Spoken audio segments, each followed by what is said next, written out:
Pronto, tá gravando só a tua tela agora. Tá, beleza. Primeiramente, boa tarde. Estamos aqui para mais uma capacitação de estruturas do trainee. E a de hoje é bastante importante porque, além das ferramentas, vai falar sobre segurança, né? Tanto EPIs, algumas dicas de segurança em cima de algumas ferramentas, essas coisas das máquinas, bem. Então, hoje vai ser bem importante para a gente poder nivelar os conhecimentos. Inclusive, enquanto a gente estava fazendo essa capacitação de hoje, a gente aprendeu mais coisas.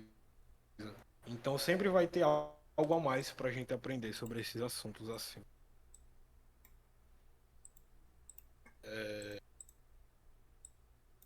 Quer dar alguma palavrinha, Lucas? Agora de início?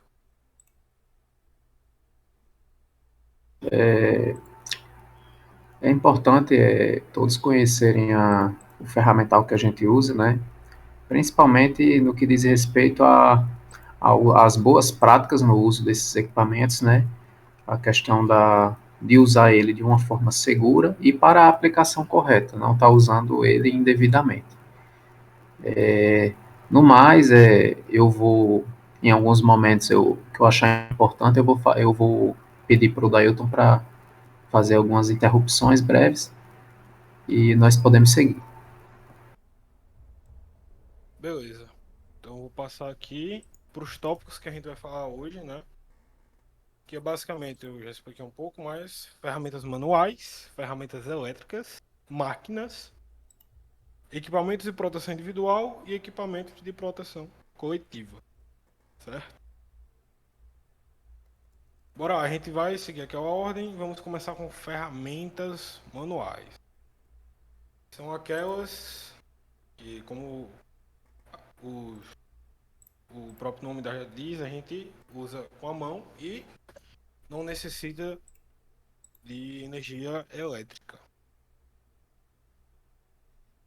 A primeira classe que a gente tem aqui, primeira categoria, são os alicates, certo? Lá no laboratório a gente tem esses 6 alicates aqui e algumas variações de cada um, né? Que nem todo alicate, mesmo sendo do mesmo tipo, vai ser igual. Então, o alicate universal, né? Ele é indicado, como está escrito aqui, indicado para cortar, apertar e dobrar objetos.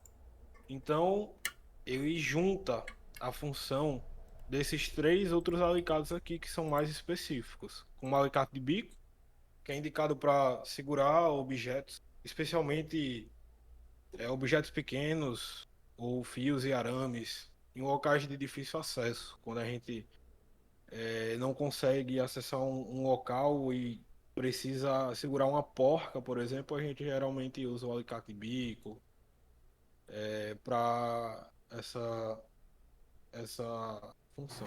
Ter uma facilidade de trabalho, né? Exatamente. Facilitar, né? Porque nem sempre a gente vai conseguir usar a chave de boca para segurar a porca, segurar o parafuso no local que tiver.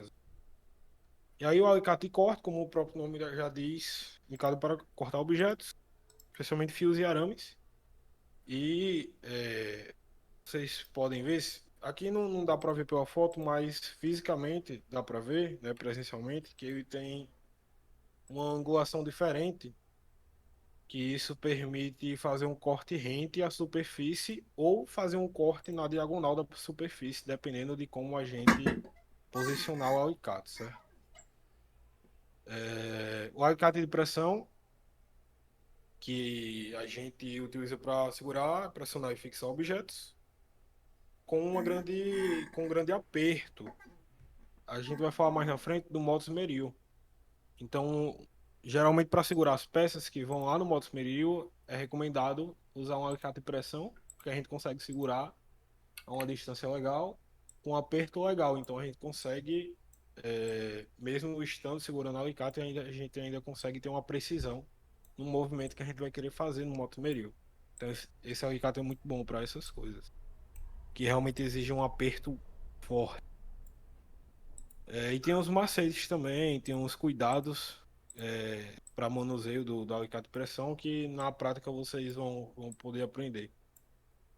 Alicate para anéis, existem dois tipos, os anéis internos e externos, mas basicamente eles seguem nesse estilo dessa foto que está aqui. A diferença é que ele quando a gente aperta, né, essa parte de baixo, ele abre e o outro fecha, certo? Essa é a diferença dos dois anéis, ou dos dois alicates. Para anel interno e externo, de equipamentos e máquinas. O alicate Torquês, que é um alicate que a gente descobriu o nome ontem, quando a gente estava fazendo essa capacitação. Ele é indicado para cortar objetos mais espessos, vamos dizer assim, tipo vergalhão, fazer amarração em concreto, como está escrito aqui. O pessoal da construção civil geralmente usa para cortar azulejo, porcelana, cerâmica, essas coisas. Sei Então é lá. um alicate, como se fosse um alicate de corte mais potente, vamos dizer assim, né? O próprio formato dele diz e o comprimento também. Lá na nossa realidade, né, nós utilizamos ele às vezes para cortar cabos de aço, né? Houve uma ocasião que nós tivemos que desmontar uma furadeira de coluna e com os outros alicates nós fizemos toda a força que tínhamos, não conseguimos cortar. Só foi possível graças a esse rapaz aí. E também na questão do alicate de pressão, presencialmente vocês vão aprender, né, como manusear ele, mas vocês conseguem ajustar a abertura dele, girando uma porquinha que tem ali na ponta da Hilton. Mostra ali a porquinha que Aqui, tem. ó. Essa aqui de baixo. Isso. E tem uma travinha nele que é para você poder. Ele fica realmente travado. É para você liberar É a esse aqui, trava, ó. Essa você tem que segunda perna apertar. de dentro aqui. Pronto, era só isso mesmo. E Dicas de acima desse segurança, vai. daí, ainda tem Oi, pode o falar. alicate corta-vergalhão, né, boy? Que esse é o mais Sim, mega baixa para corte. que é tipo que é tipo tesoura, né? É, Tipo uma uma tesoura foto dele. gigantesca. Tô É, o ligado. bicho é ridículo. Gigante. A gente colocou aqui dicas de segurança. Cada slide vai ter uma, né? Voltado para as ferramentas do slide. A gente colocou luvas e óculos de proteção, porque quando a gente está cortando alguma coisa, por exemplo, dependendo do objeto, quando a gente cortar, o objeto vai voar. Agora a direção que o objeto quiser. Então, se voar na direção do nosso olho e a gente não tiver com óculos de proteção, é bye. Tchau. Aí tem um problema grande. Então, é importante estar usando óculos de proteção. Ou outro protetor facial que vocês vão ver também. Não forçar o alicate acima de sua capacidade. Esses dias, acho que foi na quinta, que foi falado no grupo, né? Acho que foi o Lucas que falou que a gente tinha um alicate de bico, só que ele quebrou. Por que ele quebrou? Porque forçou acima da capacidade do alicate. Então, realmente a gente ia usar cada alicate de acordo com a função dele, que está escrito aqui no slide, certo? Alguém ia falar alguma coisa? Eu ouvi o microfone abrindo.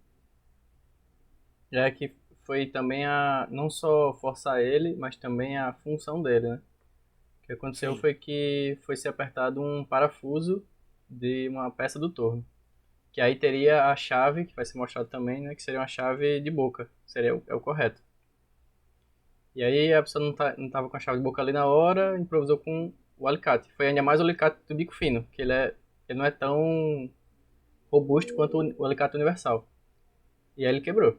Aí depois a gente teve que passar um tempo sem, depois aí eu tinha um aqui em casa, doei pro lab.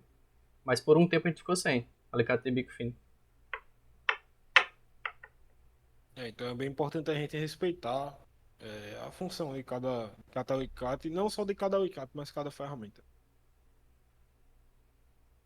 Passando para o próximo, aí a gente entra nas chaves. A gente focou aqui nas chaves que a gente tem no laboratório. Eu acho que daqui só as que a gente não tem é a catraca no laboratório, né? Todas as outras a gente tem. Aí chave de fenda, vocês já conhecem, né? Tem aperta esse parafuso aqui com esse perfil. A chave Phillips aperta esse aqui, né? Chave canhão aperta com esse perfil. Quais são as diferenças principais dessas chaves? É que quanto mais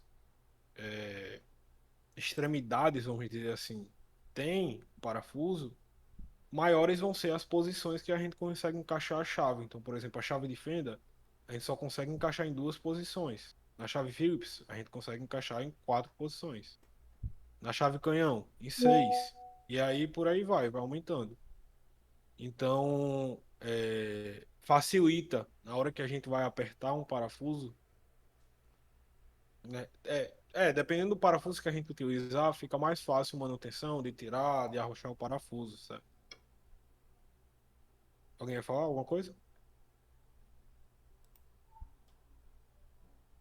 Aqui tá a chave Torx, que é uma chave que tem um formato um pouquinho estranho, parece um asterisco, uma estrelinha arredondada. E o próprio nome já diz, né? Torx. Então esse parafuso, como ele consegue ter uma superfície de contato boa entre a chave e a cabeça do parafuso, consegue ter um torque maior se a gente for comparar com outras chaves. Chave Allen também, né? Que é, vamos dizer assim, que é uma irmã da chave Torx. Também tem um perfil parecido, tem um estilo parecido, né? A chave inglesa, que é ajustável. A gente consegue ajustar girando essa rosca aqui sem fim. Chave de boca, né? E geralmente da chave de boca, de um lado fica um tamanho maior e do outro menor, né? A chave combinada, que a chave inteira tem o mesmo tamanho, então esse lado aqui se for 14, esse aqui vai ter 14 também. Qual a diferença da chave de boca para a chave combinada? Que a chave combinada, nessa parte de baixo aqui, a gente consegue ter mais formas de encaixe, né? Porque aqui vocês veem que é uma abertura, tem 2 lados e tem esse lado interno aqui, né? Aqui não, aqui tem 12, se eu não me engano, 12 ranhuras, que a gente consegue encaixar a chave no parafuso em diversas posições diferentes. Então isso possibilita que a gente consiga, por exemplo, apertar um parafuso em um local de difícil acesso, que a gente não vai ter muito espaço para conseguir ficar girando a chave, né? Então isso facilita o encaixe. Assim como a chave catraca, já que a gente consegue travar ela pro lado que a gente vai querer girar. Todo mundo, E aí a gente fez um trabalho bem um movimento de ir para frente e voltar, ir para frente e voltar. E ele só vai apertar ou folgar para um dos lados, certo? Que é o que a gente escolher, a gente escolhe nessa travazinha aqui de cima, tá? Isso aqui é bom para locais de difícil acesso também. Porque nem sempre a gente vai conseguir girar uma chave de boca inteira para apertar um parafuso. Às vezes a gente só consegue movimentar a nossa mão, nosso pulso, um pouco. E essas chaves aqui facilitam esse trabalho. Como o Dailton falou aí, a chave catraca ela é boa para justamente ganhar tempo, né? Existem situações em que você vai ter que se deitar por debaixo de uma máquina, vai trabalhar sobre a cabeça, e lá você vai ter peças, tubos, coisas atrapalhando o movimento do seu braço. No que você teria que tirar a chave de boca convencional, voltar ela para uma posição e ficar lá repetindo aquele procedimento inúmeras vezes para ter um ganho muito insignificante, né? A chave de catraca você faz isso no piscar de olhos. Agora temos que ter alguns cuidados ao utilizar ela. Primeiro é ver se ela é reversível ou não, né? A catraca, essa daí no caso tem uma chavezinha ali, né, Dailton, que permite que você aplique o aperto para ambos os lados, né? Já existem algumas que são fixas, no caso eu tenho uma fixa aqui, que ela só permite que eu dê o aperto para um único lado.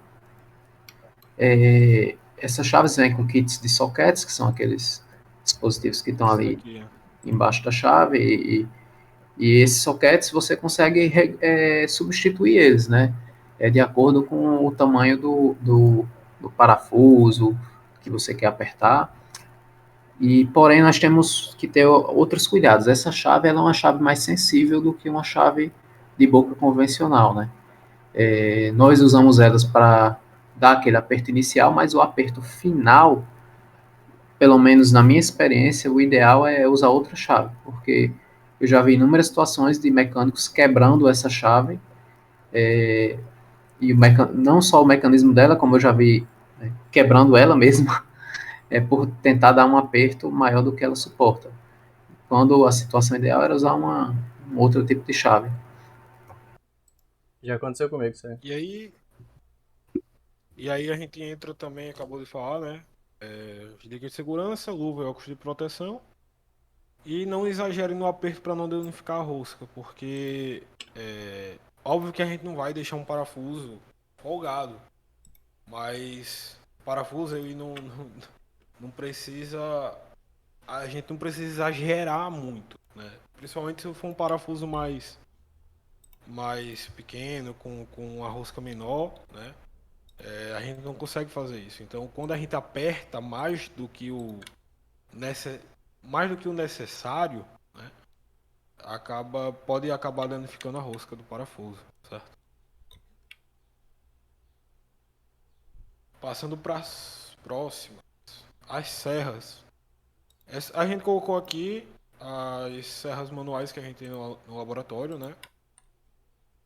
Que é o arco de serra, que é indicado para cortar os objetos, claro.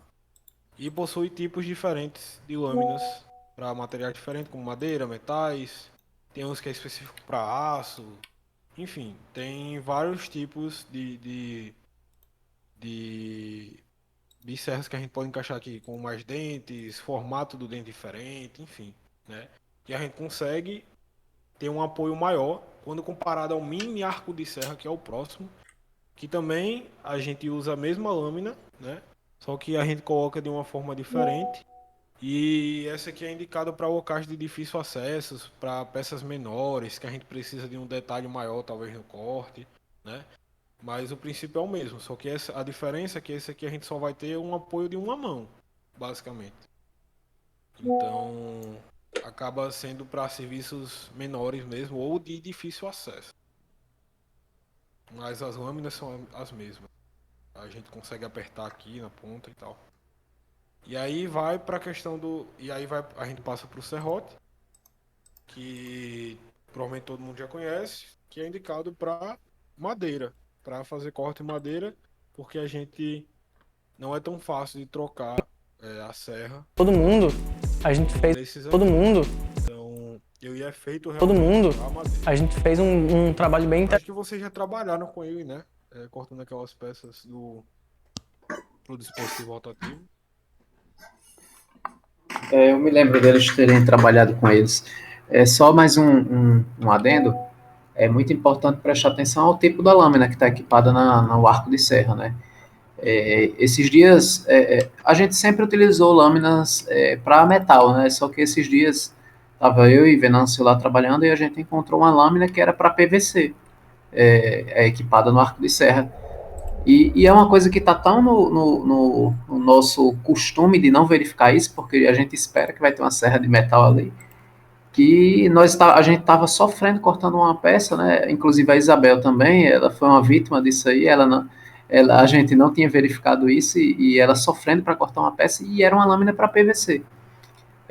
No dia seguinte a gente verificou isso.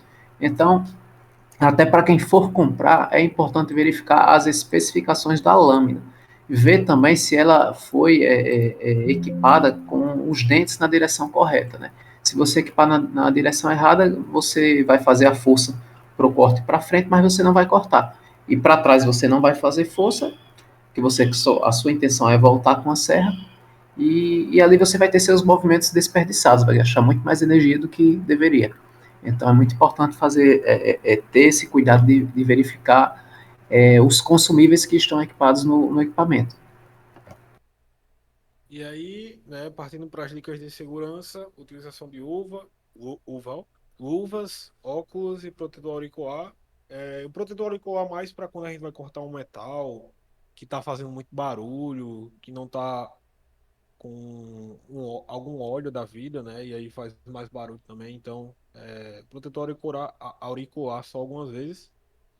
Mais uma que eu não coloquei aí, que a gente não colocou, mas que para alguns materiais é importante, usar uma máscara, mesmo que seja descartável. Porque, por exemplo, eu já fui cortar uma vez algumas peças que, além de estarem enferrujadas, elas estavam com tinta. Então, quando eu estava cortando, saía um pó preto no meu rosto. E aí, quando eu fui ver, depois que eu cortei, terminei de cortar algumas peças, fui ver no espelho, meu rosto estava com um pó preto. E aí, né, a máscara serve pra gente não inalar, porque é poeira, né? Então, a máscara descartável, por exemplo, já resolveria essa questão. Mas depende muito do material que vai cortar. Evitar deixar alguma parte do corpo na linha de corte, tanto do seu próprio corpo, o dedo, o braço, como o corpo de alguém que possa estar ajudando a cortar a peça. E outra que também não colocou é utilizar algum grampo ou alguma morsa como fixação da peça que você vai cortar. Importante, para ficar bem seguro mesmo. Você não tem que ficar segurando com a mão. Que, por exemplo, se você for cortar com arco de serra e ter que ficar segurando o objeto com a mão, você não vai conseguir colocar a mão aqui na frente, né? Para você conseguir ter um corte melhor. Porque o arco de serra é recomendado usar as duas mãos, uma aqui atrás, outra na frente. Passando para o próximo, a gente entra nas de medição. Eita, ficou aqui para fora, ó. Não tinha visto.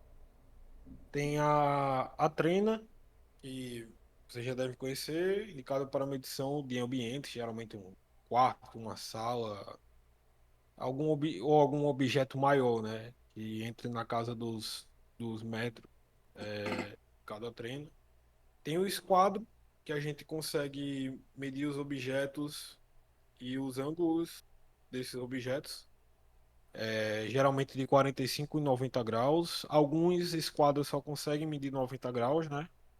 Mas os que a gente tem no laboratório é 45 e 90. Então, a gente consegue encostar essa parte aqui de cima no objeto e a gente consegue fazer uma linha, por exemplo, marcar uma linha a 90 graus ou 45 graus do objeto que a gente quer. Geralmente a gente usa isso para uma chapa que a gente vai cortar, para uma peça que a gente está fazendo, medindo as distâncias, né?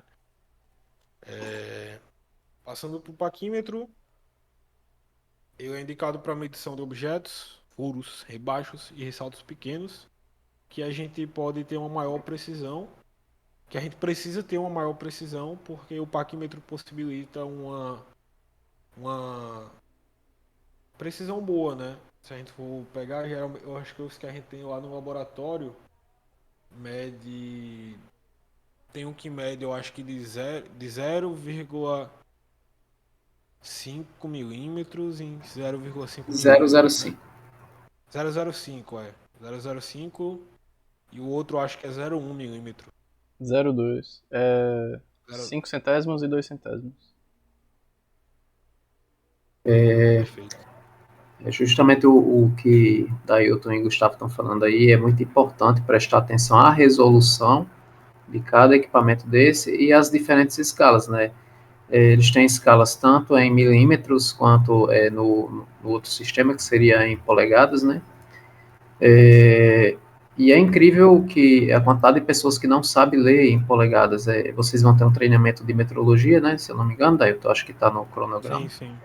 E vocês vão aprender isso, mas desde já é bom já se acostumar com esse novo sistema de medida, porque a maioria dos parafusos, porcas, roscas também, utilizam esses sistemas. Então, até chapas, perfis metálicos. Por isso é importante você saber utilizar o instrumento para medir em ambas as escalas, tanto na escala métrica quanto na inglesa, na americana, né, dependendo do equipamento. E aí a gente passa para o micrômetro, que é parecido com o paquímetro, em questão de função, só que é uma precisão ainda muito maior. Então é indicado para objetos que precisa realmente de uma resolução muito boa, né? E objetos pequenos, porque o micrômetro acaba por ser pequeno, então a gente consegue colocar numa resolução muito maior. Gustavo ou Lucas, vocês conseguem dizer geralmente a resolução que está em um micrômetro? Geralmente é 0,001, se eu não me engano, daí então, os que eu vi, né? É Uhum. 1 centésimo. Então ainda tem uma resolução muito maior do que o parquímetro. Consequentemente, tem uma área útil de medição menor do que o parquímetro, né? É, acho que geralmente eles vão só até 25 mm no máximo. Por aí. Então coisas grandes não dá pra medir com ele. E passando para o próximo, a gente chega no nível, que é muito usado na construção civil, mas que a gente pode utilizar também para fazer algumas peças, até na base de lançamento, essas coisas assim. Que é indicado para nivelamento de superfície, para a gente ver se está nivelado, né? E medição de ângulos de 45, 90 e 180 graus. Então, dependendo da forma que a gente utilizar, se a gente usar em pé, se a gente usar na horizontal, na vertical, a gente consegue medir geralmente esses ângulos aqui, né? Com uma régua de nível como essa. E aqui tem as bolhas e a gente consegue, através dessas bolhas aqui, a gente consegue saber se está na angulação que a gente quer, no nível que a gente quer. E aí, algo que funciona parecido é esse medidor de ângulos de base magnética, que a gente quer implementar na base de lançamento, por exemplo, porque é indicado para medição de qualquer ângulo de uma peça. E a gente consegue prender, como possui base magnética, ele consegue ficar preso à nossa base de lançamento, por exemplo, né? Mas não são todos os modelos que têm a base magnética, tá? Então aqui tem a volta completa, né? De 0 a 360 graus, a gente consegue medir. Então, isso aqui é uma ferramenta muito boa também. Seria uma ótima aquisição para a base de lançamento. Não é muito caro. Comprando na internet, né? Porque em loja fui lá na HE, tá mais de R$ 100 essa peça, e na internet a gente consegue adquirir por 26, 30, no máximo R$ 30.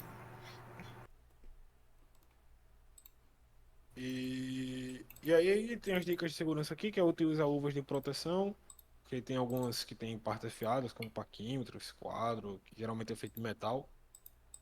E manter os equipamentos limpos e bem guardados. Então, o paquímetro deixar guardadinho no estojo, micrômetro também. E as sujeiras vão atrapalhar, querendo ou não, o desempenho principalmente desses de maior precisão, né? O nível também, eu já vi nível. Inclusive tem um lá em casa que tá quebrado, né? Que quebrou a bolha, então não dá para usar, porque não foi bem guardado. Então são equipamentos que a gente tem que guardar com carinho maior. E higienizar bem as mãos, ter cuidado com mão gordurosa, né? Esse tipo de coisa.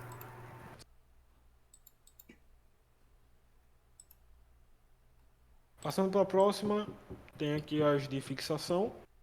E aí algumas a gente até já falou, né? E falei que ia mostrar. Tem a moça de bancada, que tem tanto a bancada de estruturas, tem uma solta, que é a maior. Tem essas duas. Então, essa ferramenta é muito importante para a gente segurar, dobrar ou apertar peças, aquelas que a gente vai cortar, martelar. Então, a gente consegue ter um aperto bom utilizando essas peças. Essas ferramentas é bastante importante a gente utilizar por questão de segurança também e para a gente ter o resultado que a gente quer. Amostra de máquina, que geralmente tem a mesma função de segurar as peças, mas geralmente utiliza na furadeira de mancada, por exemplo. A gente coloca a peça aqui, deixa ela bem apertada, a peça que a gente quer furar, né, a gente deixa ela apertada. E também pode ser utilizado no procedimento de fresamento. Então ela tem um aperto mais preciso, a gente consegue ter uma maior precisão aqui, né? E oferece mais segurança quando a gente vai furar alguma peça na furadeira de bancada. Essa moça de máquina ela é fabricada com maior cuidado, né? As dimensões dela são mais bem garantidas. A base dela, né, você pode ver que tem aqueles espaços ali na base dela, são justamente para você poder regular a posição dela na máquina, né, e fazer o aperto dos parafusos e garantir a fixação dela. E é basicamente isso. Aí tem o. A gente passa para os grampos, que tem aqui o grampo tipo C, que a gente conhece também como sargento, que é o que a gente mais tem no laboratório é desse aqui, né? Que a gente utiliza para segurar e apertar peças sobre superfícies, ou segurar duas peças, por exemplo, né? Quando a gente vai soldar, às vezes a gente utiliza. Às vezes não, a gente geralmente utiliza esses grampos para segurar a peça enquanto a gente vai soldar. Tem o grampo tipo F, que é indicado que tem a mesma função, só que a gente consegue ter distâncias maiores, né? É mais longo, então a gente consegue ter distâncias maiores. Tem o grampo angular, que a gente consegue segurar peças, principalmente chapas, essas coisas assim desse tipo, em, em ângulos de geralmente 45 e 90 graus. Então, para solda, esse grampo é muito bom, né? Se a gente for colocar, por exemplo, uma cantoneira em alguma peça e deixar ela bem, bem perfeitinha, a gente consegue usar isso aqui também, né? Então, cada grampo tem a sua especialidade, mas todos servem para segurar as peças. E aí tem aqui o esquadro magnético, que esse aqui da foto especificamente a gente consegue segurar peças metálicas em diferentes ângulos. Olha, tá escrito errado também. Em diferentes ângulos, né? A gente já usou para soldagem. Então, o esquadro magnético é muito bom e salva bastante a gente quando a gente vai fazer alguns serviços, tipo de soldagem. Ou, Só, geral, perdão, velho. Pode continuar. não, Quando não, você não. terminar, eu falo. Geralmente, né, eu só falo que geralmente é mais fácil a gente encontrar um esquadro magnético de 90 ou 45 graus. Mas esse aqui tem bastante, ó, tem seis diferentes. Pode falar. Esse grampo tipo F, ele também popularmente é conhecido como grampo ajustável, né? A principal diferença dele é porque o comprimento da rosca dele geralmente não é muito grande. Vocês podem ver ali que ele é mais curtinho, porém, isso aí você compensa deslizando aquela estrutura inferior preta ali ao longo do grampo, né? Do braço principal do grampo. Depende do tipo do ajuste que ele tem, mas geralmente são pecinhas triangulares que tem dentro dele, você só inclina e ele já desce. Geralmente são mecanismos mecânicos mais simples.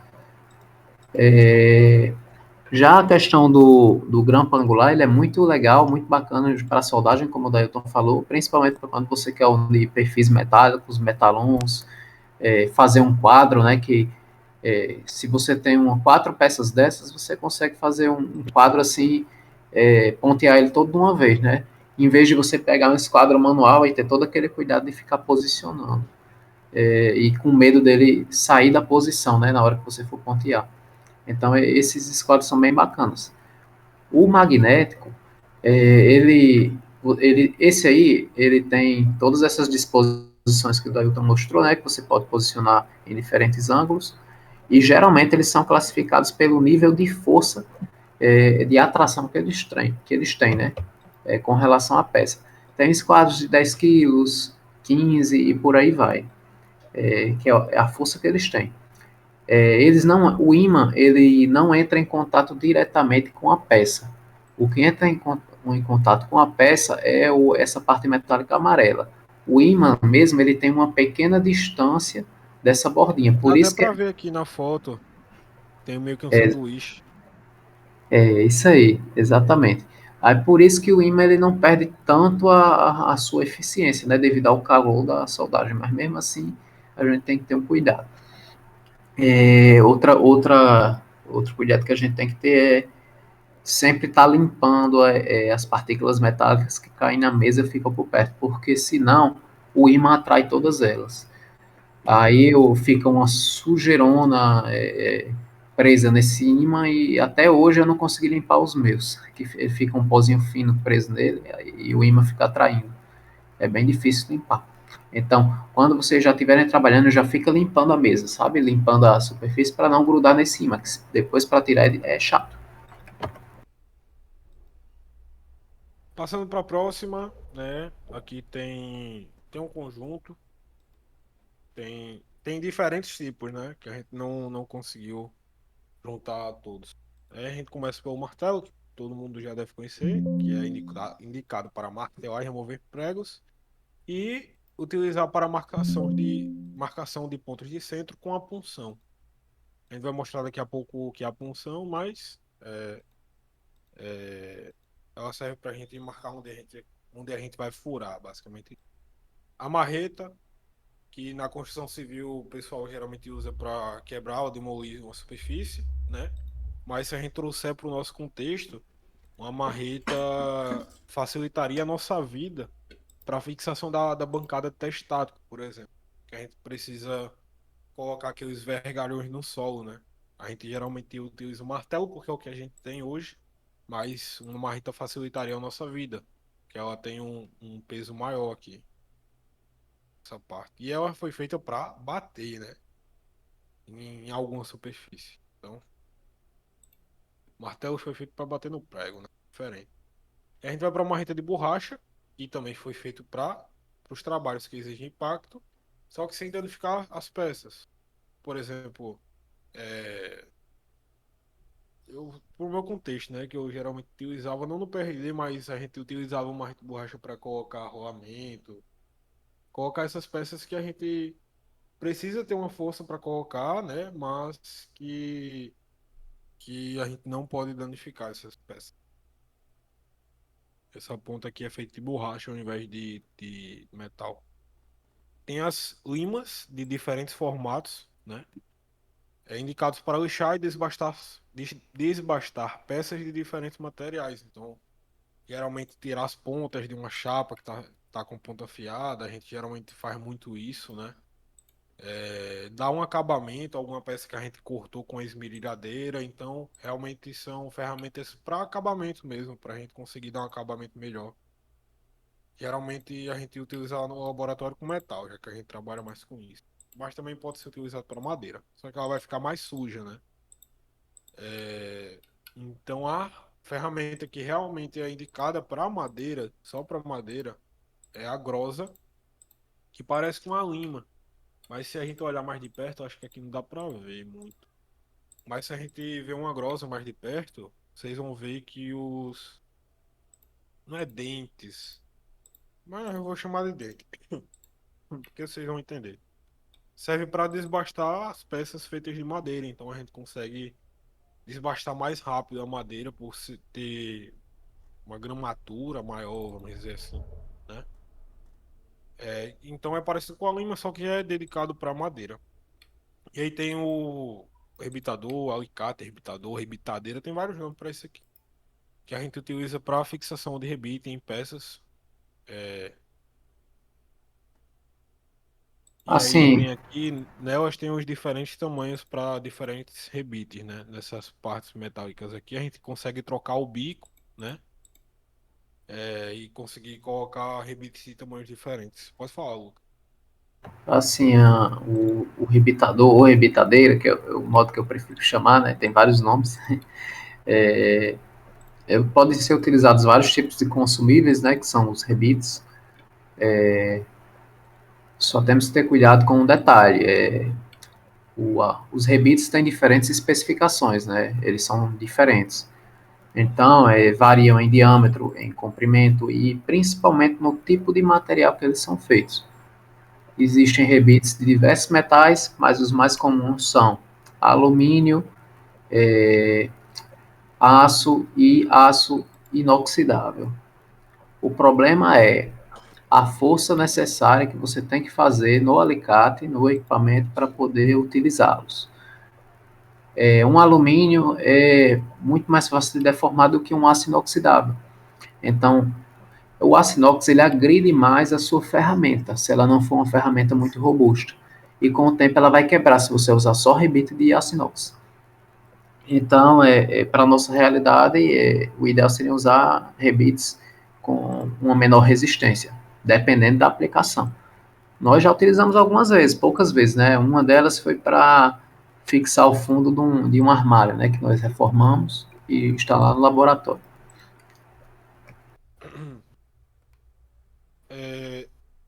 Sim, aí até aqui tem as dicas de segurança, utilização de luvas e óculos de proteção, né? Não forçar a ferramenta acima de sua capacidade, que foi justamente o que o Lucas acabou de falar sobre rebitadeira. E aí aqui também temos outras ferramentas manuais que aí servem mais para ajudar a gente em algumas tarefas específicas, como a punção, por exemplo, né? Eu já comentei. É indicado para marcação de pontos de centro que a gente vai utilizar para realizar uma furação, né? Tem um riscador metálico que a gente geralmente usa para marcação de linhas e desenhos em peças metálicas, que a gente vai realizar um corte, né? E aí geralmente a gente utiliza de apoio, a gente utiliza o parquímetro, utiliza o esquadro, né, para isso. A ponta dele é bem afiada e é metálica, então a gente serve realmente para poder marcar essas peças com maior facilidade, né? Porque se a gente for usar uma caneta comum, um piloto, né, a marcação ela vai sair muito fácil, aí a gente passa o dedo em cima e sai. E usando o riscador metálico não. Tem o saca-polia, que é indicado para sacar polias e rolamentos de mancais, de máquinas, equipamentos, de uma forma mais adequada. E aí tem o vira-macho, que é basicamente utilizado para abrir roscas em furos, utilizando machos de tamanhos de diferentes tamanhos. Os machos são aquelas peças que a gente utiliza para abrir rosca no furo que a gente quer. Então, se a gente for querer abrir alguma rosca específica no furo, a gente tem que fazer o furo menor do que a rosca, né? Acho que tem até uma tabela para isso. O Lucas consegue falar melhor. Tá. A questão do vira-macho, né? Eu conheço ele como desandador, mas ambos os nomes estão corretos. Ele utiliza algumas ferramentas, né? Para abrir a rosca. Uma delas seria o macho e a outra seria o cocinete. O macho, ele é como se fosse uma broca, né? Só que em vez de ter aquela forma helicoidal, ela tem o perfil da rosca que você vai abrir, né? Geralmente, nós temos 3 níveis, né, de rosca, né, ou de macho para cada tipo de rosca, né? Geralmente você passa primeiro um que tem a rosca mais um que tem a rosca menor, né, para abrir aquela rosca inicial, e conforme você vai mudando, você vai aprofundando essa rosca. Já o cocinete, ele é diferente, ele é como se fosse uma pecinha circular que a gente encaixa dentro do desandador. Você trava ele com um parafusinho, né, e ele é como se você estivesse apontando um lápis, né? Você insere o eixo, a peça que você quer fazer a rosca dentro dele e vai girando ele em volta da peça, né? É o contrário do macho. Com ele você vai fazer as roscas externas, né? E assim, existem várias normas para rosca. Existem as normas do sistema métrico, do sistema inglês, do sistema americano. E geralmente eles indicam no sistema métrico, né, a rosca do tipo, sei lá, M12, né, por 1,5, por exemplo. Um se refere ao diâmetro, o outro se refere ao passo dessa rosca. Mais para frente eu vou preparar um treinamento para vocês só para falar de parafuso e porca e rosca. Porque, assim, geralmente as pessoas subestimam muito esses equipamentos por serem muito populares, muito simples, mas, assim, existem normas, especificações que devem ser respeitadas, que devem ser seguidas, né? principalmente num projeto. Quando você vai modelar uma peça em 3D, por exemplo, você quer fazer uma rosca em 3D, você tem por obrigação saber essas especificações, senão não vão encaixar as peças. E já o vira-macho, por exemplo, ele em peças em 3D, por exemplo, que a qualidade às vezes não sai perfeita da rosca, você pode usar ele para dar um acabamento numa rosca de impressão 3D. Eu utilizo bastante e funciona muito bem. Só temos que ter cuidado, porque, por exemplo, se a peça for em aço inox, se você quiser fazer uma rosca nela, às vezes aquele macho, aquela ferramenta que você está usando não aguenta aqueles esforços. Então é bom você consultar direitinho as especificações da ferramenta que você está usando, até onde é o limite que ela suporta. E aí tem algumas dicas aqui, que é a utilização das proteções. E também manter os equipamentos limpos e bem guardados. Por exemplo, o riscador metálico geralmente tem uma capinha, um bico de silicone que a gente consegue colocar aqui na ponta para manter seguro, né, essa ponta e não perder a fiação. E aí a gente começa aqui as ferramentas elétricas. Aqui estão as furadeiras e as ferramentas que são necessárias para a furadeira, né? Tem a comum aqui em cima, vocês já sabem, é indicado para furar peças maiores e superfícies, porque com a furadeira de bancada a gente não consegue ter esse acesso, né? Ela vai ficar lá parada, então furadeira é indicado para esses locais. E geralmente são furos com menor precisão. A furadeira de bancada, ela é para furar peças menores com maior precisão, já que ela desce, se ela estiver boa, né? Ela desce a 90 graus certinhos, então o furo ele sai mais perfeito do que a gente fazendo com a furadeira manual. Com a furadeira na mão, no caso, né? Furadeira manual é outra coisa. E aí, pra gente conseguir trocar as brocas que são utilizadas para furar, a gente usa a chave de mandril, né? Que é essa chave aqui. A gente coloca aqui nesses furos, ó. Aqui tem, aqui também tem. Tá bem pequeno aqui, mas nesse aqui dá pra ver. E a gente gira, né?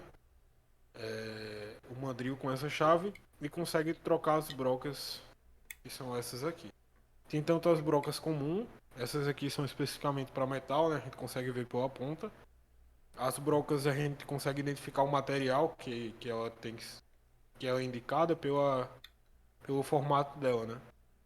Geralmente para a parede ela tem tipo um martelo aqui na ponta, saindo meio que para fora.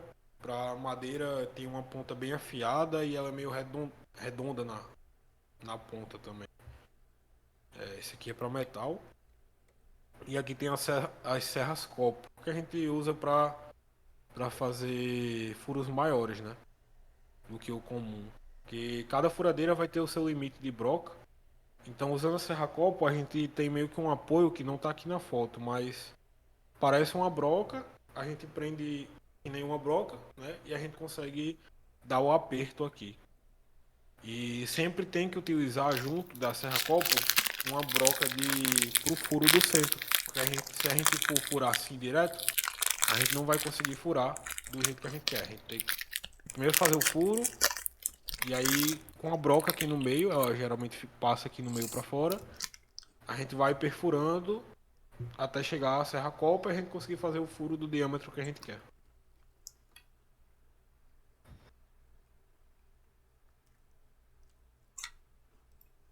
Tu fala mais alguma coisa, Lucas? Não, pode passar, por mim tá tudo tranquilo aí. Show.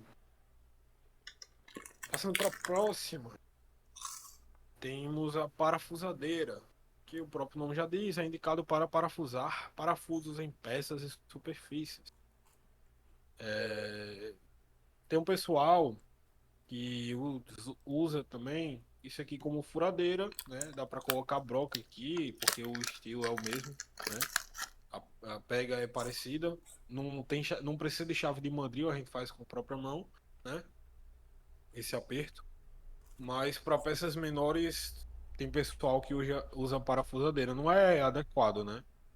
Mas tem um pessoal que utiliza, talvez para alumínio mais fino, com espessura menor, madeira, essas coisas, tem um pessoal que utiliza, mas não é adequado.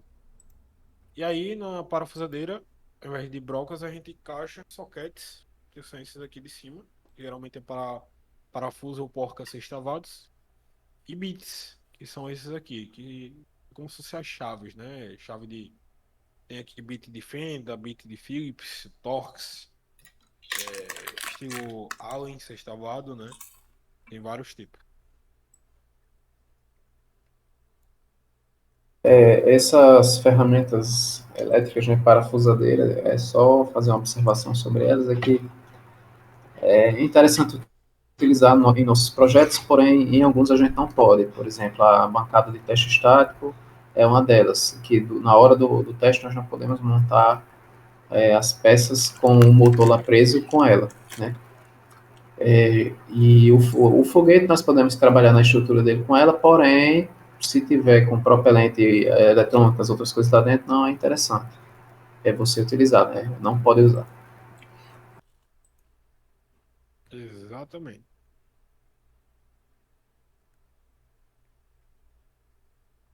Passando para próxima, a gente tem a esmerilhadeira, que é indicado para cortar e desbastar peças e superfícies de acordo com o disco que a gente colocar aqui, né? Nessa parte. Não sei se todo mundo aqui já utilizou, acho que não, mas a gente geralmente segura nessa parte aqui de cima, né?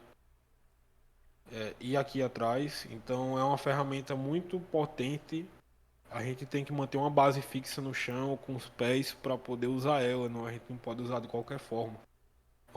É uma ferramenta que geralmente vai fazer o disco girar 14.000 RPM. Então é bastante força ali. A gente tem que tomar bastante cuidado usando essa peça, né? E também tem esse disco de proteção aqui, que a gente tem que sempre deixar apontado pro nosso rosto, né? Pegando ali pescoço e tal, essa parte, né? Os nossos pontos vitais, vamos dizer assim. Sempre que a gente for cortar uma peça, a gente tem que ver se tá com o disco de proteção apontado pra gente. A chave da esmerilhadeira, que a gente usa para trocar o disco, é só a gente apertar nesse botão aqui, encaixar aqui do outro lado que tem uma pecinha que segura o disco, tem uma rosca, né? E a gente consegue girar e trocar os discos, que são esses, geralmente os que a gente utiliza são esses dois aqui. É o disco de corte para metal, que é o mais fininho, que é justamente esse que está na foto. Tem o disco flap, que se a gente olhar de frente ele é assim, né? Ele tem um formato meio que cônico se a gente for ver de lado. E a gente usa o disco flap para desbastar as peças, dar um acabamento maior também, né? Dependendo. É importante fazer algumas observações. A esmerilhadeira ela tem uma rotação. Cada máquina tem a sua própria rotação, né? É importante você observar isso no manual do equipamento. Às vezes vem gravado nele, eu não sei se todos vêm. E é importante observar o disco que você vai inserir nela, principalmente o de corte, que é o mais perigoso de todos, porque ele é um disco abrasivo bastante fino, né? E ele pode se quebrar facilmente, dependendo da maneira que você utilizar ele. Informações que vem no disco, né? Importantíssimo ler o rótulo dele, vem todas as informações ali. O material para o qual ele deve ser aplicado deve ser respeitado. O limite de rotação dele é muito importante olhar se esse disco vai suportar a rotação da sua máquina, senão ele vai simplesmente se estilhaçar, né? O aglomerante que une as partículas abrasivas dele não vai aguentar, ele vai se despedaçar. Outro detalhe a posição que você deve inserir o disco, né? Muita gente diz que é com esse rótulo para baixo ou com esse rótulo para cima. Na verdade, o correto é a informação que o fabricante manda você inserir. Geralmente, não todos os discos, né? Tem discos que eu não observei, não consegui encontrar essa informação, mas a maioria deles vem no rótulo dizendo a posição que você deve inserir ele. Já o disco do tipo flap, né, ele é composto, essa parte cônica que Dailton falou, ele é composto por várias lixas, pequenas lixas sobrepostas, né? Essas lixas têm diferentes gramaturas, né? Existe o disco flap 60, 80, 100. Esses números são a gramatura da lixa, né? Quanto menor esse número, mais grossa é a lixa. E além desses dois discos, né, um é para corte e o outro é para acabamento das superfícies, e também existe outro disco, que é o disco de desbaste. Esse sim é feito para arrancar material, né? Porque se você for tentar arrancar material com o flap, você não vai conseguir arrancar uma quantidade considerável. Você só vai conseguir dar aquele acabamento que você quer dar. Mas o disco de desbaste é para você fazer realmente o trabalho de desbaste de superfícies, arrancar o material. Ele é como se fosse um disco de corte, só que mais grosso. Geralmente tem por volta de 3 a 4 milímetros de espessura. Já o disco de corte, ele varia, geralmente ele tem de 0,91 milímetro até 3 milímetros, que foi o maior que eu já vi, o mais espesso.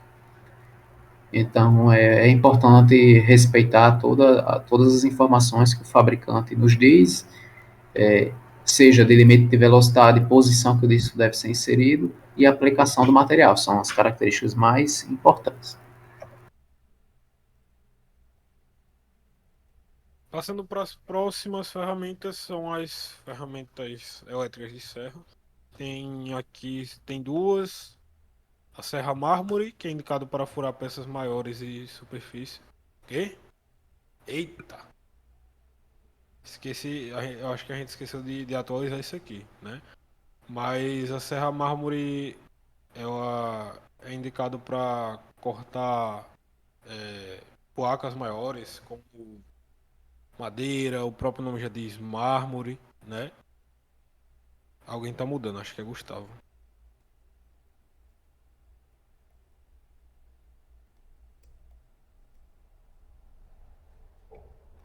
Rapaz, o, o editor aí tá esperto, viu? O cara tá com a mão na massa aí. Eu fui ler, pô, o que tava escrito aí, eu não vi. Me toquei depois. Tem a serra tico-tico, Esse aí também que tá. é indicado geralmente também para cortar superfícies planas como tábuas de madeira, né?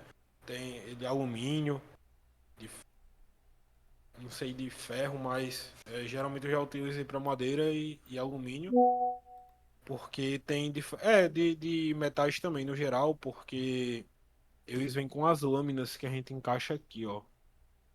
E geralmente o encaixe dessas lâminas são fáceis, geralmente é um encaixe automático, vamos dizer assim, né? A gente puxa uma alavanquinha, coloca a lâmina e já fecha automático. E então tem diferentes. Assim como o arco de serra tem diferentes tipos de lâminas com quantidades de dentes diferentes, formatos diferentes, para materiais diferentes, certo?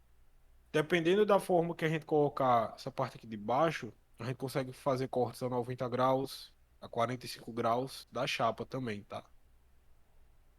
E fazer cortes curvos na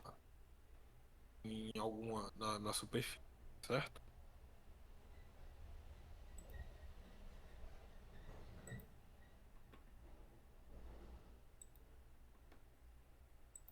Quer falar, Lucas? Não, acho que podemos passar. Beleza. Passando para a próxima ferramenta micro-retífica. É uma ferramenta bastante versátil para trabalhos manuais que exigem cortes pequenos e precisos. Então, até dentista utiliza micro-retífica, né? A gente consegue colocar discos menores, de corte, né? No caso, consegue colocar algumas ferramentas menores, alguns acessórios menores, para ter um trabalho mais preciso. E, geralmente em peças pequenas, em materiais mais leves como madeira, alumínio, né? Porque o próprio nome já diz, é micro. Então a gente não vai conseguir fazer muita coisa em um aço da vida, por exemplo. Mas a gente, por exemplo, no setor de estrutura, geralmente utiliza para cortar fibra, por exemplo, a fibra de carbono, tubos, aletas, né? Para esses serviços assim. E aí tem as ferramentas diferentes que a gente consegue encaixar aqui no bico da microretífica. Tem esses discos que eu já falei. Tem esse aqui que serve para acabamento, né? Que é como se fosse uma lixa, né? Também tem outros discos maiores que parecem lixa também. Tem alguns que são, tipo, tem a pontinha de metal, tipo, tem um formato, tipo uma bola de metal, que a gente consegue fazer alguns furos, algumas coisas, né? Tem várias ferramentas que a gente pode utilizar. Cada uma com sua função específica. A micro-retífica também, ela pode vir com alguns acessórios, além desses, né? Um deles é o cabo prolongador. Ele é como se fosse um meio de transmissão de rotação. Só um momento, pessoal. Eu tive uma interrupção aqui. Eu volto esse slide depois. Tá, eu consigo falar. O cabo prolongador, a gente conecta ele aqui na ponta, tipo, a gente consegue ter um acesso da ferramenta, né, desse acessório aqui em um local de difícil acesso, né? A gente consegue. É um cabo geralmente que ele é flexível, mas a gente não pode flexionar ele tanto, né? Então a gente consegue ter um acesso mais fácil em alguns lugares. Provavelmente vocês devem ter observado que aí nessas ferramentas elétricas de rotação, a gente colocou as dicas de segurança de utilização de óculos e protetor auricular, mas cadê a luva? Para ferramentas de rotação, como microretífica, furadeira, parafusadeira, esmerilhadeira, não é indicado usar luva, para não correr o risco da luva prender e sua mão girar junto, né? Porque se pegar na sua mão e você não tiver com luva, você vai sofrer um corte, mas você assim que você sente isso, você consegue tirar a sua mão dali. Mas se você tiver com a luva vai junto e vai carregar a sua mão, certo? Passando para a próxima, aqui tem outras ferramentas elétricas que a gente utiliza. Tem a pistola de pintura, que essa aqui é elétrica, né? A gente consegue colocar a tinta aqui nesse recipiente e a tinta sobe por tipo um canudo e a gente consegue jogar a tinta em três formatos diferentes usando essa pistola específica. Tem o formato tipo circular, né? Parece com spray. Tem o formato vertical, que é como se fosse a bola de spray, só que ela é mais achatada. E tem essa mesma, só que na horizontal. Então a gente consegue utilizar diferentes tipos de tintas e consegue pintar em diferentes direções, otimizando, né, o recurso da gente gastando menos tinta de acordo com o formato que a gente selecionar. E a gente também consegue controlar aqui com essa chavezinha o quanto de pressão que vai colocar para a saída da tinta. Porque dependendo da tinta, pode ser uma tinta mais densa, por exemplo, a gente tem que colocar uma pressão maior. Uma tinta menos densa, a gente diminui a pressão. Então, até isso a gente tem que observar. Geralmente as tintas, tipo, a gente tem lá no laboratório automotiva. Então, tem lá dizendo é, as especificações da máquina, especificações do compressor que a gente tem que usar com a tinta, né? Que é o recomendado. Então, a gente também tem que se atentar a isso quando a gente for usar uma ferramenta desse tipo. Pistola de cola quente, que provavelmente vocês já conhecem. A gente usa para colar peças simples de forma rápida, que não exigem fixação forte. É algo mais só para algum protótipo, algo do tipo, né? Papel, madeira, EVA, papelão, essas coisas assim, né? A gente não utiliza muito no setor, mas mesmo assim a gente colocou aqui. Coloquei aqui dicas de segurança, utilização de óculos, máscara e protetor auricular. Protetor auricular nem tanto, mas óculos e máscara é bom para utilizar a pistola de pintura porque a gente tá mexendo com tinta, né? Então, para não correr o risco de respingar alguma coisa no olho, ou na nariz, na boca e tal, né? Porta. Já voltou, Lucas? Voltei. Você falou de quê? Da pistola de pintura, foi? Foi. As duas já. Certo. Você poderia voltar na naquela microretífica? Eu não sei se Dailton falou, que eu realmente tive uma interrupção aqui. Falou do cabo prolongador, Dailton? Falei. Pronto, aí além disso, ela usa um sistema para prender as peças, que é um sistema de pinça, né? É diferente do que vocês estão acostumados. Você insere a peça dela internamente. É um mecanismozinho bem bacana que vale a pena depois se vocês pesquisarem como funciona uma pinça. Porque não é só a microretífica que utiliza esse sistema, existem máquinas grandes que também utilizam sistemas de pinças para prender suas partes rotativas.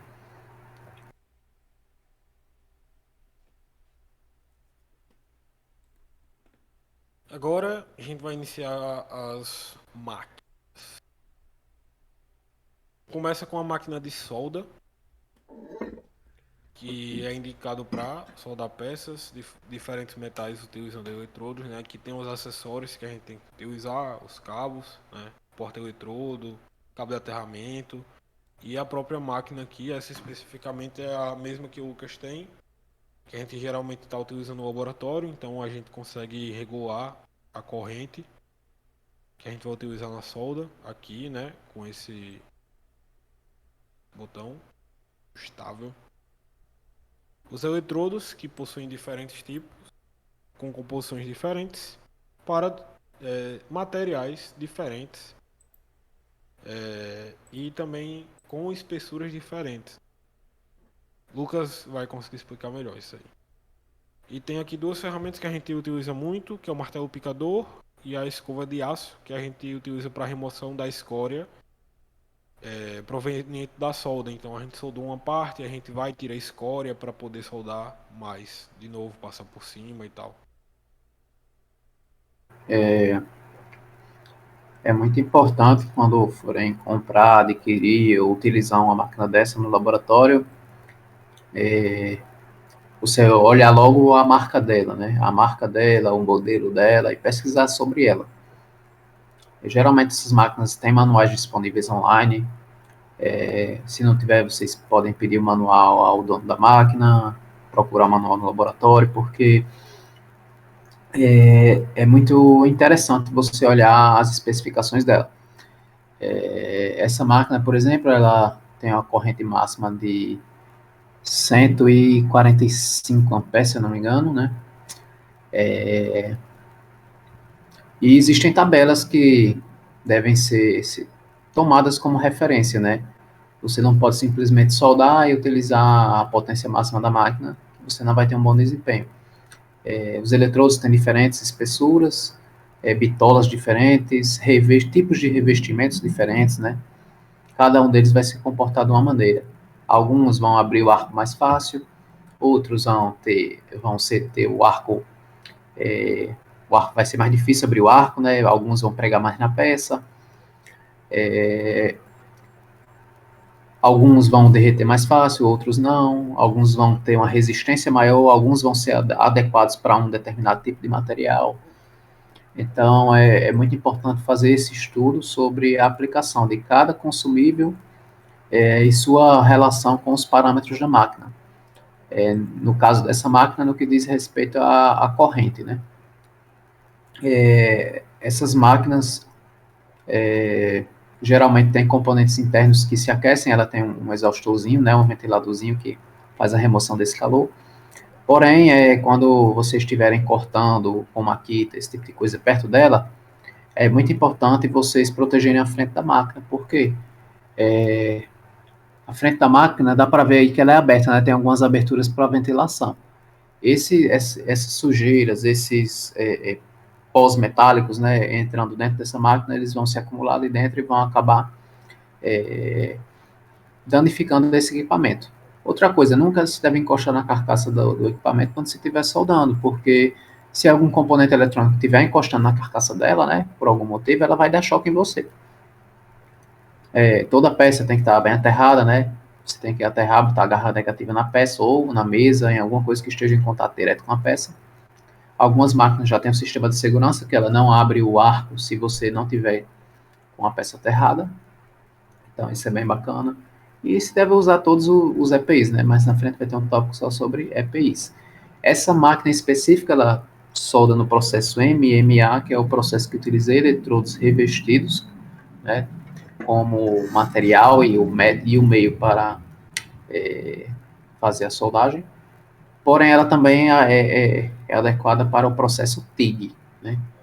O processo TIG é um processo que se utiliza um gás inerte que protege a sua poça de fusão dos gases atmosféricos, né? Que vão ali reduzir a qualidade da sua soldagem e vão infectar, digamos assim, a sua soldagem, né? Vai comprometer diretamente a qualidade e a resistência final dela. Geralmente o gás inerte utilizado para o processo TIG é o argônio. Eles vêm em cilindros, cilindros podem variar de 10 metros cúbicos, 7 metros cúbicos, 1 metro cúbico, 4 metros cúbicos, né? Hoje o PRD não tem um cilindro desse, então nós... E a parte mais cara realmente é o cilindro de gás para fazer o seu reabastecimento. Então, nós utilizamos os eletrodos que são bem mais acessíveis economicamente. E até o momento estamos conseguindo resolver todos os nossos problemas só com isso aí.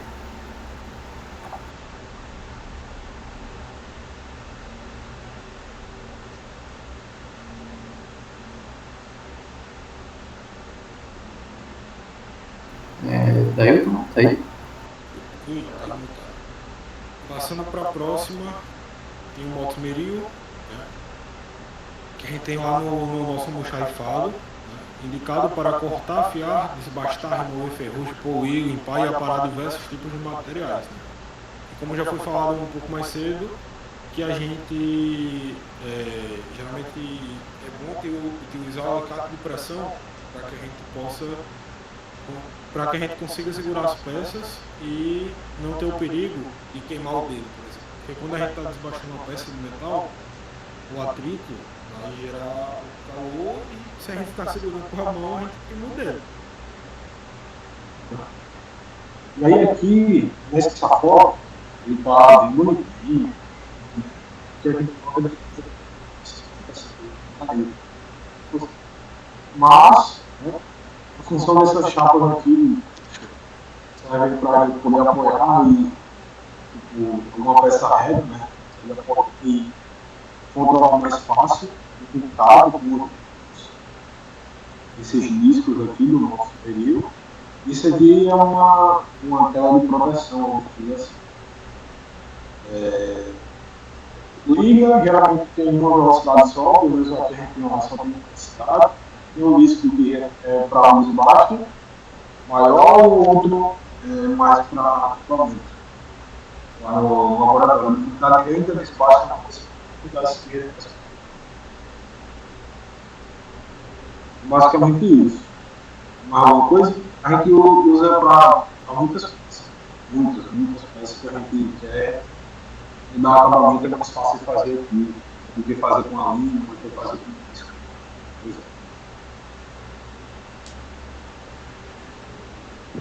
Os rebolos também são diferentes. Existem uns rebolos com uma, digamos assim, uma rugosidade, uma gramatura maior, vamos dizer assim, né? Mais grossa. Existe a mais fina também.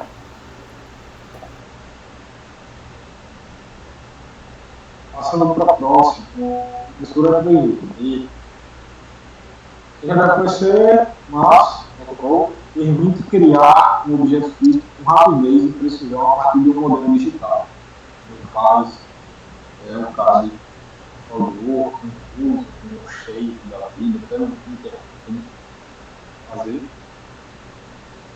Então a gente consegue materializar uma ideia muito importante para fazer algumas peças de 3D, peças de estruturas, peças protótipos também, né? Visualizar antes aqui, efeito digital. Pode ser utilizado com diferentes materiais, diferentes cores, PLA, com ABS, PETG, ASA, TPU, tem muitos materiais diferentes, cada um com suas especificações e dados. Então, isso aqui é outro mundo, inclusive daqui a pouco vai ter, vai começar agora, né? Capacitação de impressão 3D. O Gustavo vai listar no 3D de profissão. Fala alguma coisa dela? Sim. A impressão 3D é muito bacana, que ela te dá uma liberdade criativa muito grande, né? Você, quando está trabalhando com metal ou outras coisas, você é limitado ao que as ferramentas que você utiliza podem lhe proporcionar. E com a impressora 3D é totalmente diferente. Você consegue fazer coisas, eu não vou dizer que ela consegue fazer qualquer coisa, não, mas ela consegue fazer muita coisa. Então, já houveram projetos na história do PRD que a impressão 3D se fez imprescindível. Por exemplo, quando deram a missão para estruturas fazer um suporte para 2 pequenas células de carga ao mesmo tempo, de geometrias bem difíceis, bem específicas. Então, foi extremamente difícil bolar uma ideia que atendesse a esses requisitos, principalmente porque a geometria delas era muito complicada e eram peças muito pequenas. E a impressão 3D foi a solução ideal para aquela situação. Então, é muito bacana a liberdade que ela te dá. Então, logo mais nós vamos ter o treinamento com o Gustavo já, com de impressão 3D, isso vai ser muito bacana para vocês, aproveitem. E passando para a próxima, a gente tem aqui o Toma, que é uma máquina bastante indicada para a confecção, tornar muitas peças, especialmente em formato cilíndrico.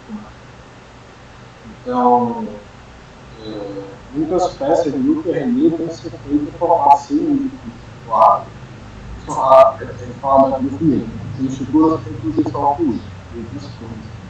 Mas quando a gente pensa no foguete, nos tubos, na coifa, no motor, nos anéis, essas peças realmente têm que ser feitas ou tem que ser feito o acabamento delas no corpo. Então é bastante importante. É uma máquina bastante importante para a gente. E aí, para a gente poder fazer cortes, masters, a gente tem que utilizar os bits.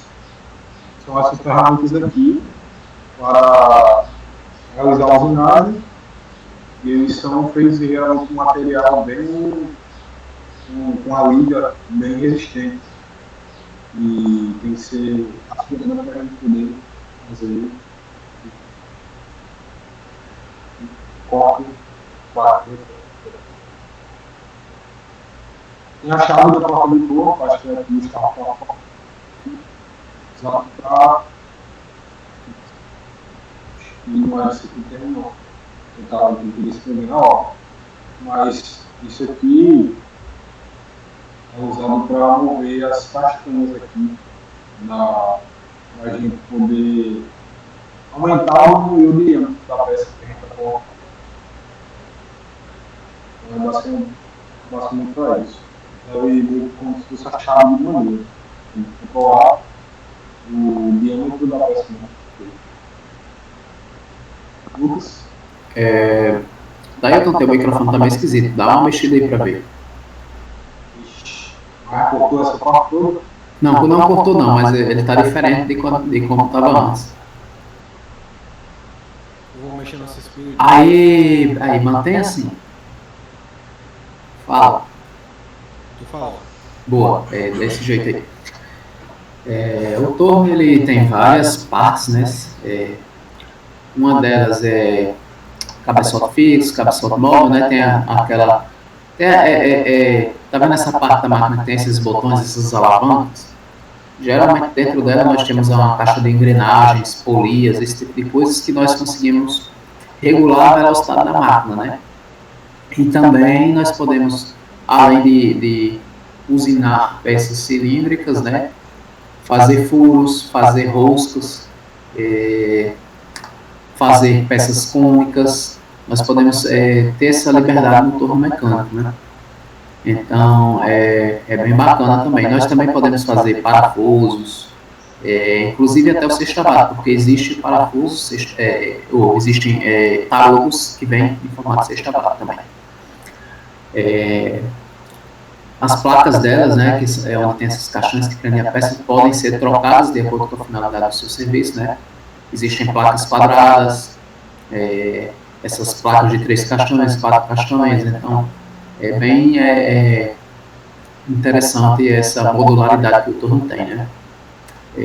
E assim, não dá para falar tudo aqui sobre o torno, porque realmente ele tem muitas particularidades, né? Muitas ferramentas diferentes, mas ele tem uma partezinha ali dele que você consegue acoplar uma contraponta, não sei se o Dailton consegue mostrar aí, você consegue apoiar uma contraponta, né, para vocês, essa parte aí, porque se você estiver usinando uma peça longa, né, ela vai tender a digamos assim, perder estabilidade, ela vai querer bambear, vamos dizer assim, né, ela não vai ficar no centro, né, ela vai ficar girando, balançando.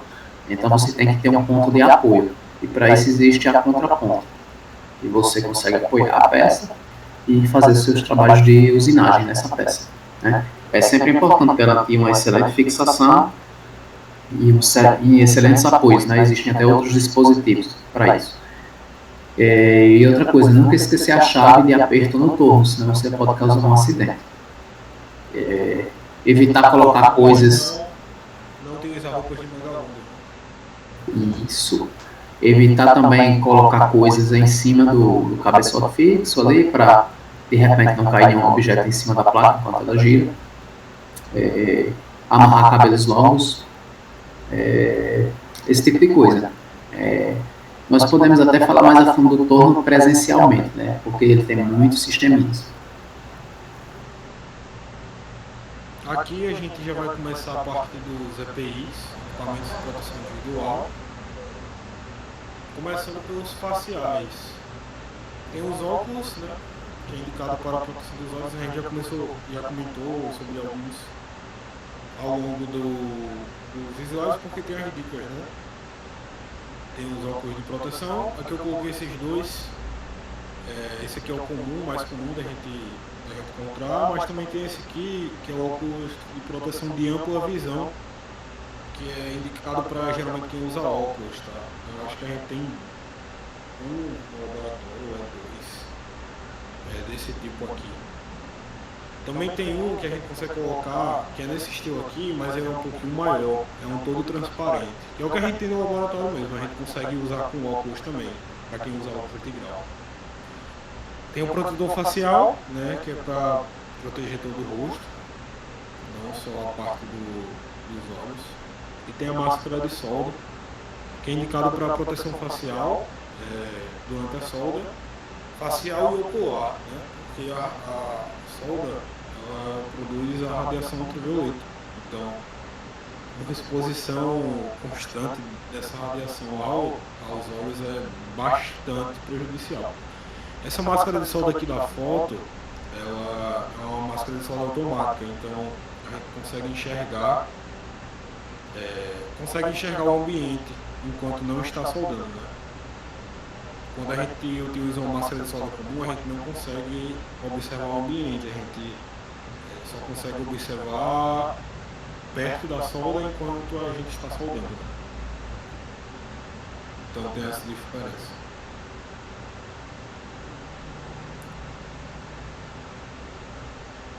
Passando para os próximos, aqui tem os respiratórios, né? São 3 máscaras diferentes. Tem a descartável, que você já conhece, que é para proteção contra aerossóis, poeira e vírus. PFF2 ou N95, acho que PFF2 é o padrão europeu, mas geralmente as máscaras daqui é o N95, que é o padrão. É basicamente a mesma coisa, só muda a nomenclatura mesmo de acordo com a região. Indicado para proteção contra partículas mais finas, fumos e névoas tóxicas. Então acaba protegendo mais do que a descartável. E tem um respirador semifacial que a gente utiliza geralmente para iluminação, porque, né, ele tem esses 2 filtros aqui que oferecem proteção contra partículas mais finas ainda, aerossóis e alguns gases tóxicos, de acordo com o filtro utilizado. A gente é recomendado, muito recomendado usar, a gente usa esse respirador para quando a gente está iluminando, por causa dos vapores, por causa dos gases que são produzidos no processo de iluminação, quando a gente está passando a resina. Existem filtros para essa máquina, ou para essa máscara. O respirador semifacial da 3M, né? Existem filtros específicos para outras atividades, como por exemplo filtros específicos para soldagem. Geralmente, antes de realizar uma atividade, é importante você pesquisar quais serão os gases emitidos naquela atividade e com base nesses gases você pesquisa o filtro mais adequado no catálogo do fabricante, catálogo da 3M nesse caso aí. Passando para a próxima, aqui tem os de soldagem, que são mais específicos, né? Tem um avental de raspa, que protege o tronco e as coxas. As luvas para soldagem, protege as mãos e geralmente tem umas luvas que são mais longas, como essa aqui, por exemplo, que protege também a parte do pulso, né?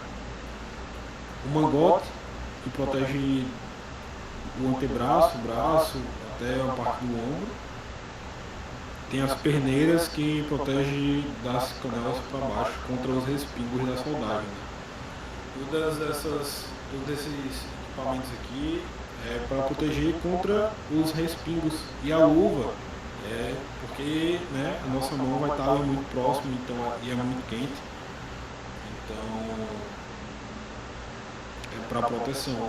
Quem geralmente hoje a gente utiliza mais a luva no laboratório, porque, por exemplo, a perneira eu acho que não tem lá no laboratório. O Lucas tem uma, mas eu acho que no laboratório não tem. Mas esse aqui tem, é adequado utilizar todas elas. Inclusive, eu acho que dentre esses o mais importante, tirando a luva, seria a perneira. Porque sempre que você solda, cai faísquinha no chão, cai bolinha de metal derretido no chão. Isso pega no seu sapato, perfura seu sapato, pega no seu pé e você vai lá no céu e volta.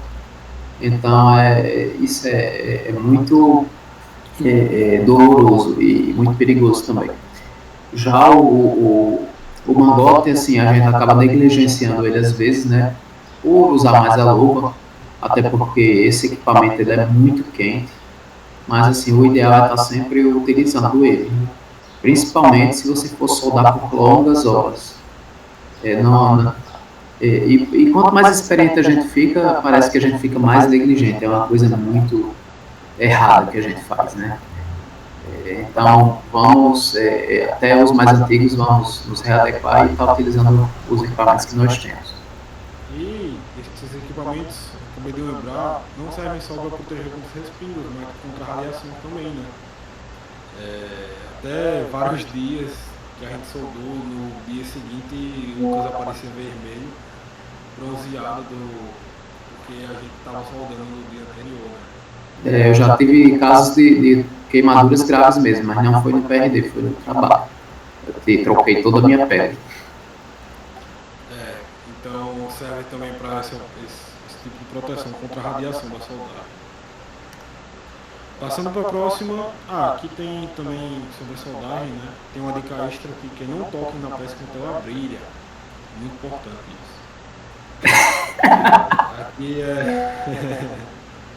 isso aqui é falando, é mostrando como é que fica o corpo da pessoa usando todos aqui hoje. E a gente já falou sobre cada um. Aí aqui a gente passa para a parte de compostos e pintura. A gente utiliza as luvas de látex, porque os compostos, as tintas diluentes, podem ser agressivos para a pele ou difíceis de remover. Só que esses químicos, se a gente utilizar qualquer luva também, qual material, pode ser que esses químicos também corroam as que a gente sabe que não vai Então, seu microfone deu uma cortada. vai perder o QI. Volta tudo da luva aí. Tá. Que a gente utiliza as luvas de látex. Vou só ajeitar o microfone aqui, peraí.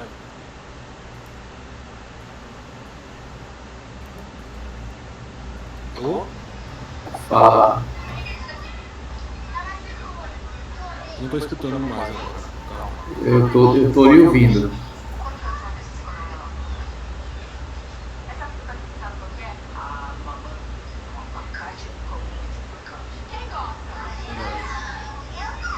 Alô?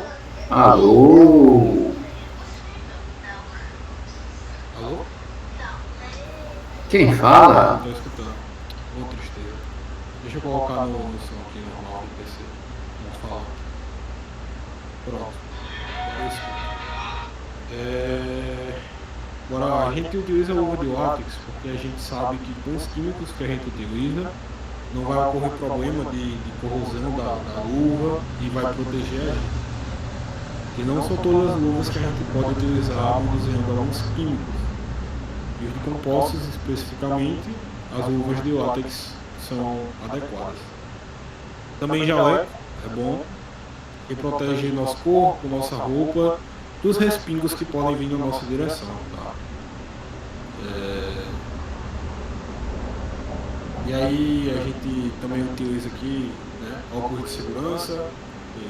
Já até dei exemplo em outras reuniões de que uma ex-membro da equipe foi e abriu uma lata de thinner sem estar usando óculos e acabou que o thinner caiu algumas gotas no olho dela e aí teve um problema, né, na hora, mas no final deu tudo certo. Máscara facial, no caso aquela máscara para compostos, aquela máscara que eu falei, o respirador semifacial e calça e calçado fechado. Né.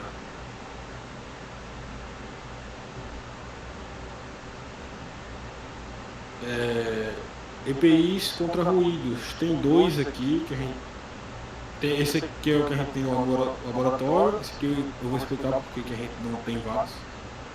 O protetor auricular tipo concha é usado para prevenir danos à audição quando operar máquinas com altos ruídos. A gente até citou, né, algumas máquinas e colocou em dica de segurança protetor auricular. Esse aqui que a gente estava falando, como motomeril, esmerilhadeira, as serras de corte, né? Porque quando a gente vai cortar, desbastar um material, vai fazer um barulho, principalmente metal, né? Vai fazer um barulho absurdo que com o tempo e a constância que você faz isso, vai danificar a sua audição pouco a pouco, né? Então, esse protetor auricular é para prevenir os danos à audição, tá? E o protetor auricular tipo plug, parece tipo fone do ouvido, né? Tem o mesmo propósito, só que é mais de caráter de uso pessoal por questão de higiene. Então por isso que a gente não tem isso aqui no laboratório. Cada um precisaria ter um, tal, ter guardado, enfim. Então isso que a gente tem no laboratório é esse aqui de cima. E a dica extra é que é muito usado para se proteger contra a edema. Edel é nossa ex-membro de estrutura. E ela fala alto pouco não, viu, bicho? Então, Esse protetor tipo plug, tem um jeito certo de colocar ele, né? Você tem que puxar a extremidade da sua orelha, dar uma leve abertura no maxilar, né? E fazer a inserção dele e depois soltar a ponta da sua orelha, que aí ele vai ficar bem justinho, né? Bem, digamos assim, fechando a sua cavidade e protegendo completamente. Se você só inserir ele sem seguir o procedimento correto, você não vai estar totalmente protegido. E tem que fazer a higienização dele, periodicamente, sempre que usar. Eu acho que geralmente é mais utilizado também em fábrica, né?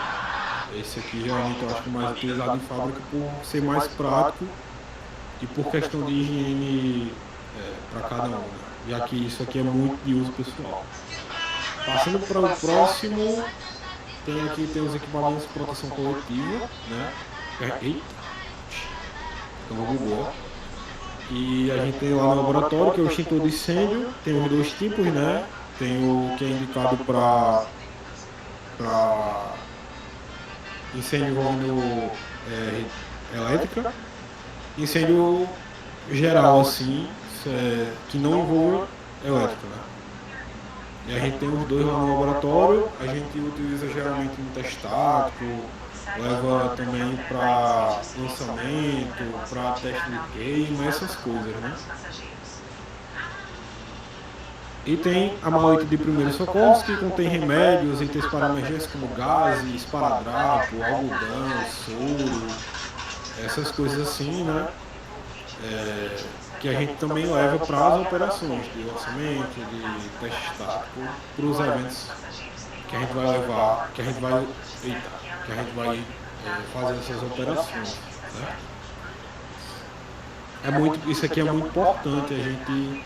Por isso que nas operações tem líderes de segurança, né? Justamente para garantir a utilização dos equipamentos de proteção individual e coletiva durante as operações.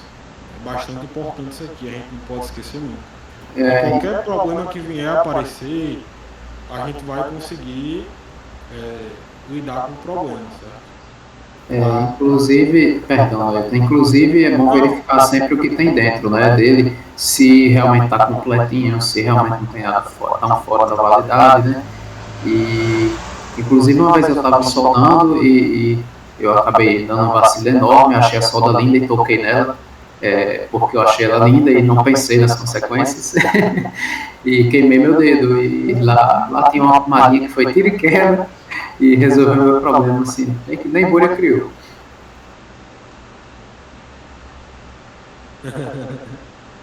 Enfim, passando para o próximo, aqui está o mapa do laboratório, né? Que vocês já foram, então vocês já conhecem, mas tem a pia, forno, nossa bancada, aqui tem o gaveteiro, que a gente usa mais também, com algumas ferramentas, produção, recuperação, eletrônica, outros gaveteiros. Tem uma almoxarifada aqui embaixo e esses roxos aqui.